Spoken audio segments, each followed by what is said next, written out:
పవన్ కళ్యాణ్ గారు మాట్లాడాడండి. ఇది పిఠాపురంలో పోటీ చేస్తాడు కదా ఆయన. ఈ సందర్భంగా ఆ పిఠాపురం వాళ్ళని ఉద్దేశించి మాట్లాడినట్టున్నాడు మంగళగిరిలో. 2-3 అంశాలు మాట్లాడాడు ఆసక్తికరమైనవి. ఒకటి ఏంటంటే, ఒకవేళ మోదీ గారు అమిత్ షా గారు అడిగితే నేను లోక్సభకి పోటీ చేయొచ్చు అన్నాడు. అంటే ఇంకా ఓపెన్ ఎండెడ్గా ఉందన్నమాట. ఇప్పటికీ అంటే ఇప్పుడు పిఠాపురంలో అసెంబ్లీకి పోటీ చేస్తానని ప్రకటించినా కూడా లోక్సభకి పోటీ చేయమంటే పోటీ చేసే అవకాశం ఉంది అని చెప్తున్నాడు ఆయన.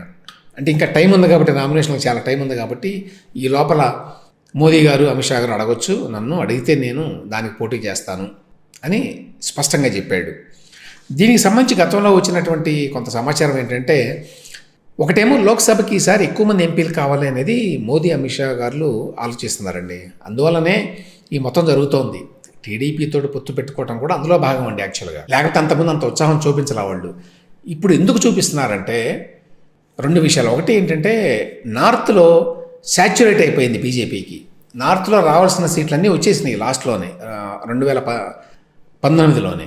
అంతకంటే తగ్గడమే కానీ పెరిగేటువంటి అవకాశం లేదు నార్త్లో చాలా స్టేట్స్లో. మరి నార్త్లో కోల్పోయినటువంటి సీట్స్ ఏవైతే ఉంటాయో, కోల్పోతారని భయపడుతున్నటువంటి సీట్స్ ఏవైతే ఉన్నాయో ఈసారి 2024లో వాటిని పూడ్చుకోవడానికి అవకాశం సౌత్లోనే ఉంది. ఎందుకంటే సౌత్లో ఏమీ లేవు వాళ్ళకి. సో సౌత్లో ఇన్ని అదనంగా వస్తే అంత పుడుచుకోవడానికి వీలుంటుంది. ఆ నేపథ్యంలోనే సౌత్ మీద ఫోకస్ చేసిందండి బీజేపీ. అందులో భాగంగానే ఇనీషియల్గా పెద్ద ఉత్సాహం చూపించకపోయినా, పెద్దగా ఆసక్తి లేకపోయినా తర్వాత టీడీపీ తోటి పొత్తు పెట్టుకోవడానికి ముందుకు వచ్చింది. అది గమనించాల్సిన విషయం. దీంతోపాటు గత 3-4 రోజులుగా మీరు గమనించవచ్చు, నరేంద్ర మోదీ గారు సౌత్లోనే పర్యటిస్తున్నారండి. ఏపీలో చిలకలూరుపేటలో వచ్చారా, పల్నాడు సభకు వచ్చారా, తెలంగాణలో 2 సభల్లో మాట్లాడారా, జగిత్యాల ఇట్లా. ఆ తర్వాత తమిళనాడులో చాలా మీటింగుల్లో పార్టిసిపేట్ చేశారు, కేరళలో నిన్న పార్టిసిపేట్ చేశారు. ఇంత టైము మరి నరేంద్ర మోదీ గారు ఎందుకు స్పెండ్ చేస్తున్నారు? ఎందుకంటే ఈసారి ఎట్టి పరిస్థితుల్లో సౌత్లో ఫుట్ ప్రింట్ పెంచుకోవాలి, ఎక్కువ సీట్లు రావాలి అని. ఆ నేపథ్యంలో ఎక్కువ సీట్లు కావాలి కాబట్టి ఎంపీ సీట్లు బహుశా పవన్ కళ్యాణ్ని ఇంతకుముందు ఒకసారి మెన్షన్ చేసినట్టున్నారు, మీరు లోక్సభకు పోటీ చేస్తే బాగుంటుంది అని.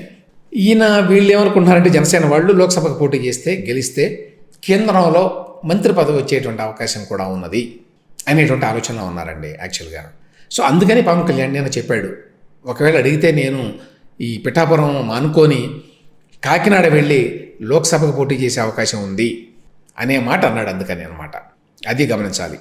2వ పాయింట్ కూడా దీనికే రిలేటెడ్ పాయింట్ అండి. ఏమన్నాడంటే, నేను చాలా విశ్వప్రయత్నం చేసి ఈ పొత్తు పెట్టించాను, ఇవాళ మనం లేకపోతే పొత్తు లేని పరిస్థితి, అంతగా జాతీయ స్థాయి నాయకులతో మాట్లాడి వారిని ఒప్పించాను, 2 చేతులు ఎత్తి నమస్కరించి పరిస్థితులు వివరించాను, మన నేల తల్లిని మనం కాపాడుకోకపోతే ఎవరు కాపాడతారు, ఎన్డీఏ ప్రభుత్వంలో మనం భాగస్వామ్యం తీసుకుంటున్నాం, అంటే నా పాత్రే ఉన్నది ఈ మొత్తం పొత్తులో, నేనే ఎంతో కష్టపడి ఈ పొత్తు చేయించాను, నేను లేకపోతే ఈ పొత్తు ఉండేది కాదు అనే విషయాన్ని స్పష్టంగా పవన్ కళ్యాణ్ చెప్తున్నాడండి.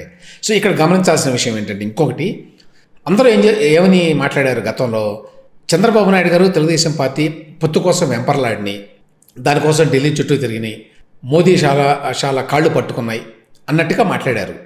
కానీ పవన్ కళ్యాణ్ మాటలు వింటే అర్థమయ్యే విషయం ఏంటంటే, యాక్చువల్గా బీజేపీకి అంత ఆసక్తి లేదు, టీడీపీకి కూడా అంత ఆసక్తి ఏమీ లేదు ప్రత్యేకంగా.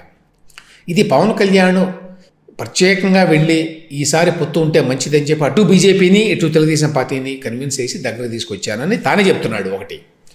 2వది, అంత మాత్రం చేతనే బీజేపీ ఈ పొత్తు ఒప్పుకుందా? కాదు. సౌత్లో ఈసారి ఎక్కువ మంది ఎంపీలు కావాలి, మనకి ఎక్కువ మంది ఎంపీలు కావాలంటే సౌత్ మొత్తంలో ఇప్పుడున్న అవకాశం ఒక ఏపీనే. ఎందుకంటే టీడీపీ కనుక పొత్తు పెట్టుకుంటే టీడీపీ ఇక్కడ గెలవడానికి అవకాశం ఉన్న పార్టీ ఆంధ్రప్రదేశ్లో.